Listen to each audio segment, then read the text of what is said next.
যে একটু যদি বলতেন আমাদের ঈদের ভিতরে যে বেশ কিছু সিনেমা মুক্তি পেয়েছে, ও, অনেক আলোচনা সমালোচনার মুখে পড়েছে আমাদের শিল্পী সমিতিও, যেহেতু একটা জায়গায় বা এখান থেকে শিল্পীদের। আমাকে অনেক প্রেশার দেওয়া হয়েছে যে এই ছবিগুলো আমরা কেন দেখি না, সেন্সর বোর্ড কেন দেখলো না, এবং হলালারা কেন দেখলো না, মানুষকে ঠকাচ্ছি, এ ধরনের কথাও কমপ্লেন করেছে। আসলে আমাদের আমাদেরই কত সীমাবদ্ধতা আছে আপনারা জানেন। ঈদের আগের দিন সেন্সর বোর্ড তাদের পারমিশন দিয়েছে সিনেমাটা দেখানোর জন্য। সিনেমাটা নাকি পূর্ণাঙ্গ নয়, যেটা মেন সিনেমা ছিল। ইনকমপ্লিট একটা মুভি দেওয়ার কারণে খুব বেশি সমালোচনা হয়েছে। শীর্ষ অভিনেতা শাকিব খানের দুর্নাম হয়েছে। এটা আসলে উনি তো আর ডিরেক্টর না, আর ডিরেক্টরের কোথায় সীমাবদ্ধতা ছিল এটা যার যার জায়গা থেকে তাদের ক্লিয়ার করতে হবে, এবং প্রযোজককেও বলতে হবে কেন এরকম অপূর্ণ একটা মুভি হলে রিলিজ করতে দিয়ে উনি ক্ষতিগ্রস্ত হয়েছে, হলালা ক্ষতিগ্রস্ত হয়েছে, দর্শক প্রতারিত হয়েছে, এবং চলচ্চিত্রে যারা অভিনয় করেছে তাদের সুনাম ক্ষুণ্ণ হয়েছে। মোট কথা সবাই খুবই ক্ষতিগ্রস্ত হয়েছে। এই রকম মুভি না জেনে হুটহাট আনা উচিত না, এটা কারোরই না। এবং 5টে সিনেমা নিয়েই কেউ ভালো প্রিভিউ দেখি নাই। বিচ্ছিন্নভাবে দুই একজন পক্ষে বলে, আমরা তো জানি এরা কারা, যার যার ভক্তরা তার পক্ষে বলে। 80% লোকই মুভিগুলোর বিপক্ষে বলছে।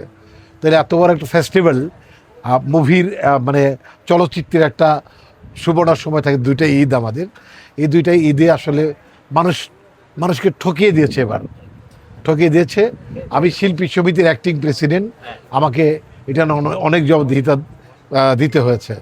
আমার প্রেসিডেন্ট মিশা সওদাগর, উনি আমেরিকা থাকার কারণে পূর্ণাঙ্গ চাপটা আমার উপর হয়েছে।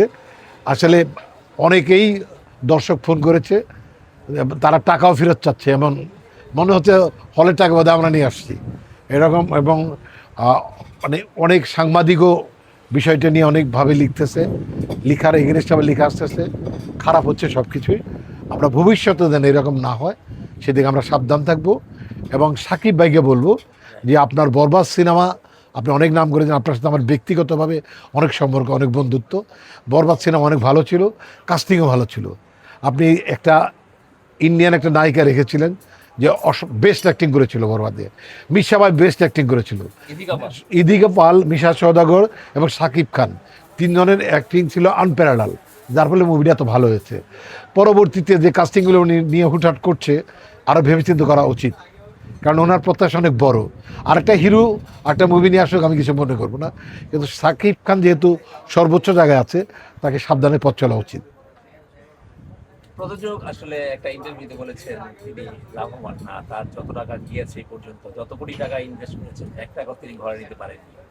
উনি বোধহয় 6 কোটি টাকা ইনভেস্ট করেছে, রাইট? হ্যাঁ, 1 টাকাও পায় না, উনি কালকে বলতো। বরং 7 লাখ টাকা তার ঘর থেকে নিয়ে সেটা সর্বশেষ মানে প্রমোশন যেটা আমরা দেখেছি, হ্যাঁ, সিনেমাটা দেখিয়েছেন সাংবাদিকদের সেদিন, অ্যারেঞ্জ করতে গিয়ে আরো 7 লাখ টাকা লাগছে, এটা তার ফ্যামিলি থেকে নিয়ে আসা হয়েছে। তার মানে এই 6 সেক্ষেত্রে কোটি হ্যাঁ 6 কোটি 7 লক্ষ টাকা উনি ইনভেস্ট করেছে মুভিটার পেছনে, উনি 1টি টাকাও পায় না, উনি নিজের মুখে বলছে।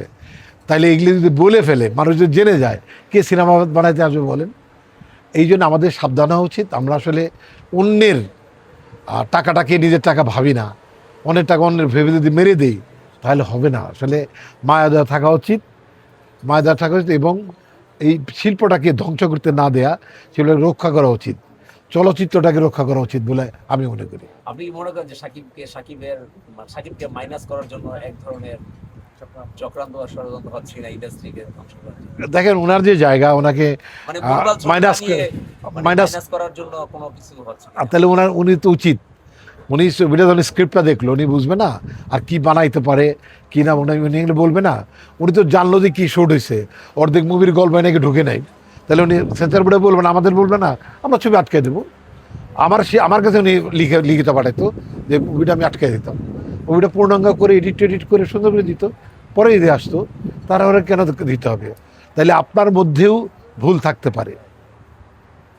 আমি আবার বলতে চাই, আমাদের অফিসার ইনচার্জ, যেটা অফিসার মুভিটা সারা দেশের পুলিশের ওসি, আমার এক ওসি আফসার আলম, ওদের নিয়ে বানিয়েছি ছবিটা।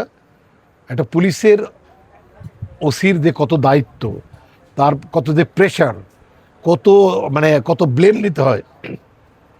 মানুষ কথা কথা বলে ঘুষ খায়, পুলিশ ঠোলা, কত কথাই তো আমাদের বলে।